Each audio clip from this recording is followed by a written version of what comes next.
కూటమి ప్రభుత్వం ఆటో డ్రైవర్ల సేవలో పథకం ద్వారా 15,000 రూపాయల ఆర్థిక సహాయం అందజేయడంతో హర్షం వ్యక్తం చేస్తూ 27వ డివిజన్ సచివాలయం వద్ద కార్పొరేటర్ చిత్తజల్లు రాముతో కలిసి ఆటో డ్రైవర్లు ముఖ్యమంత్రి చంద్రబాబు నాయుడు, ఉప ముఖ్యమంత్రి పవన్ కళ్యాణ్, రాష్ట్ర మంత్రి కొల్లు రవీంద్ర చిత్రపటాలకి పాలాభిషేకం చేసి తమ ఆనందాన్ని వెళ్లిబుచ్చారు.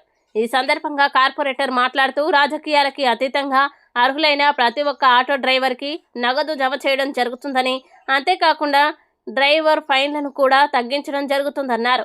మనిషి జీవితంలో ఆటో ఒక భాగమైందని, ఏ అవసరం వచ్చినా గుర్తుకు వచ్చేది ఆటో వల్లని పేర్కొన్నారు. ఈ కార్యక్రమంలో అబ్దుల్ అజీం, ఆటో డ్రైవర్లు, పలువురు కూటమి నాయకులు పాల్గొన్నారు.